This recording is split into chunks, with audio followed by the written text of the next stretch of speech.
Hey everybody, it's Aston Kings. We are wanting to jump on really quick and do a 2025 closeout because guess what? It's time to lock this year up, put it in the yearbook, sign off and say, see ya. Don't want to see you again. 2025 was interesting for us. Yeah, very much so. Very much so.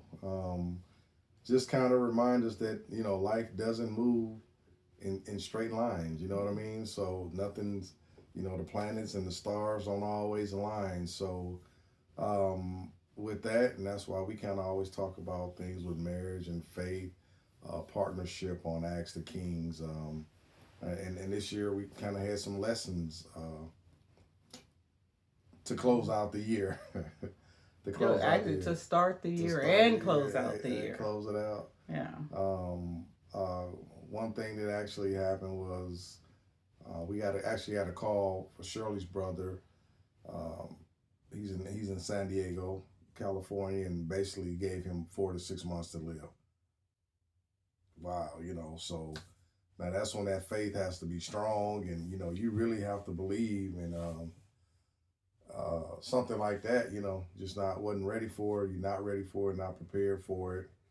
Um, so we had to actually uplift and make it to California to bring him back here. And on top of that, Shirley's mom was in California, and she actually got into a car accident while there, caring for Nick, her son. So just a lot of things going on. Yeah. Yeah.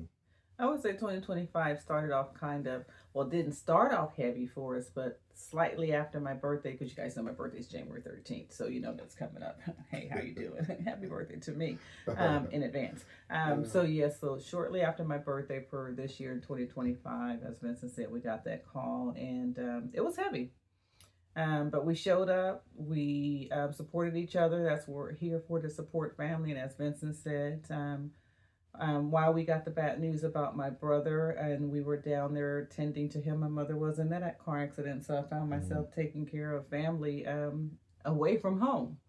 Um, but, we're going to get into more details about that coming up. But we just wanted to kind of give this recap to say that family first. I think you guys have seen and heard me put those posts out there, family first, and now you kind of know why. We didn't talk about it much because it wasn't truly our story to tell because we were actually living it. But there is a happy ending, and we will get to that. But before we get to that, I just want to, give a big shout out to some people who truly helped pull me through what we had to go through to save Nick, is what I've been calling it. So huge shout out to Melody, my best friend from high school.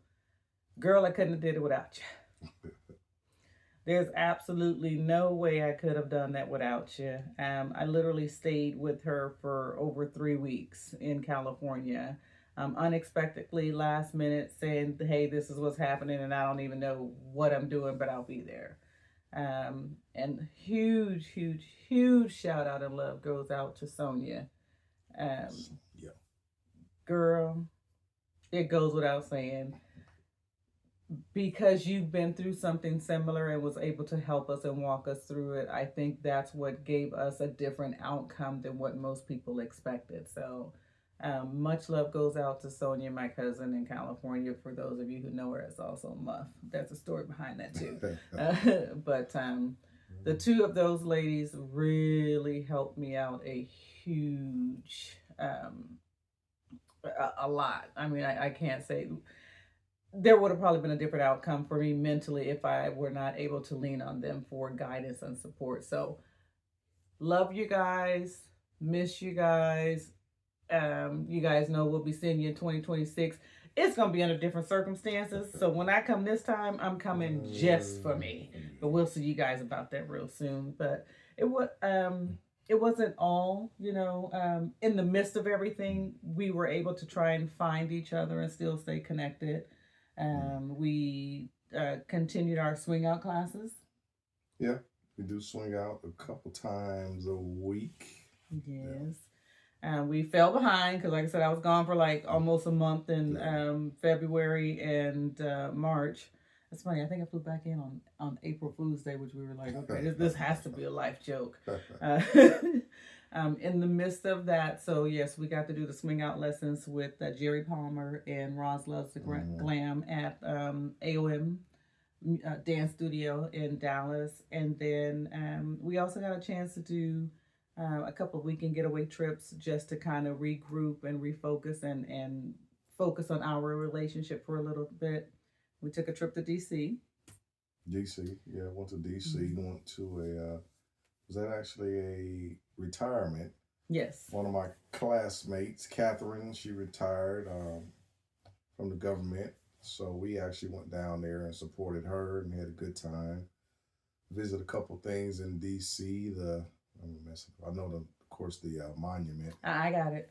The National Museum of African American History and Culture. History and Culture. Say that fast.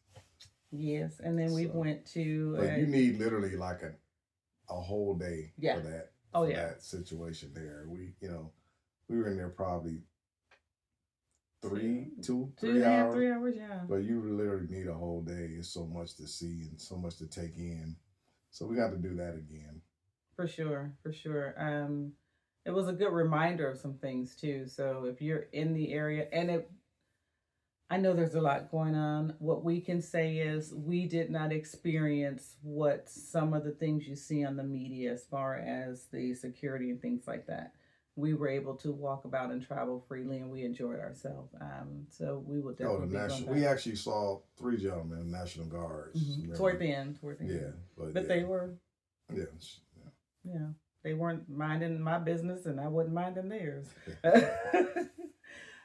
So yeah, and then we also got to go to I think about 3 concerts, jazz or R&B concerts. We did see Lettucey.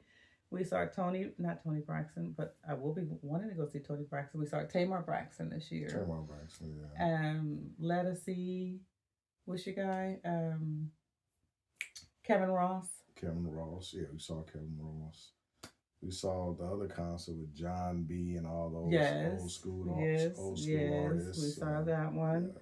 And then we comedy shows. Yep, we got to sneak in about 3 comedy shows. The last one is with the group here in Dallas. What is them fools' names? And when I say it, they know it's in love.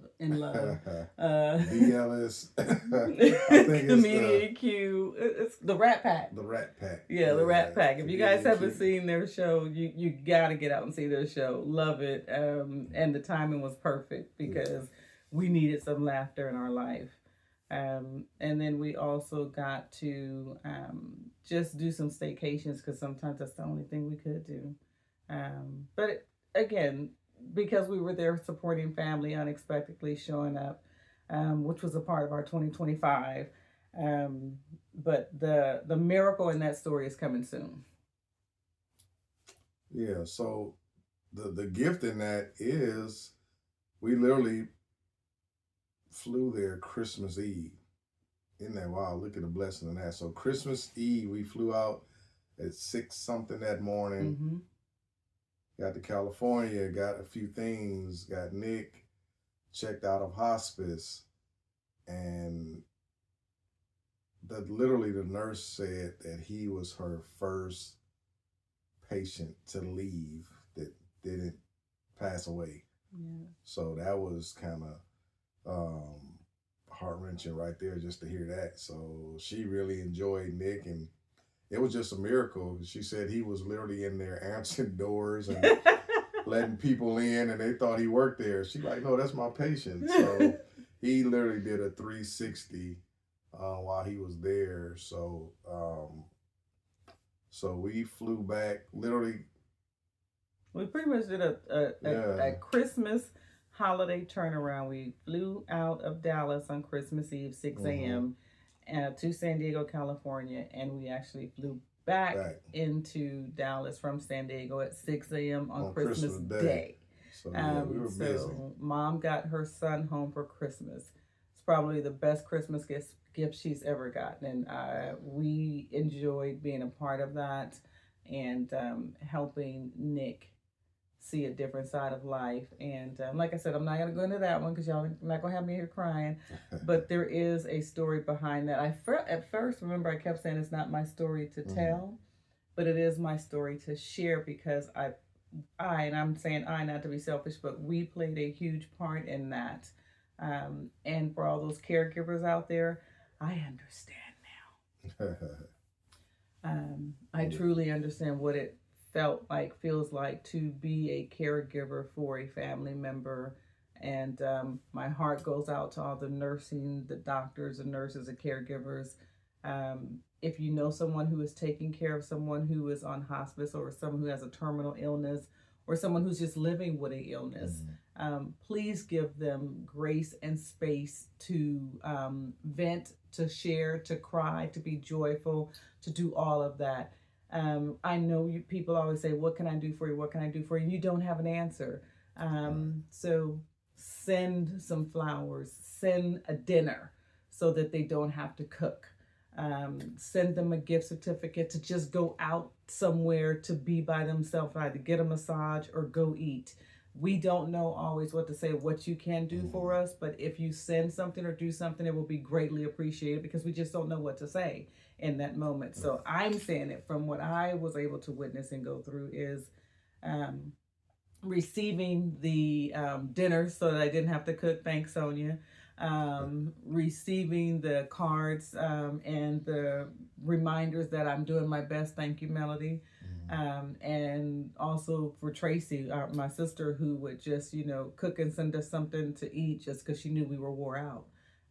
Or just anybody who stepped up and did those little things, we truly appreciate it. And for the AOM dancers classes, because they didn't always know what was going on. They just knew I wasn't there. So they always just told me to come and leave it on the wood. So thank you guys for being there and not asking too many questions when you knew I had a lot on my shoulders. So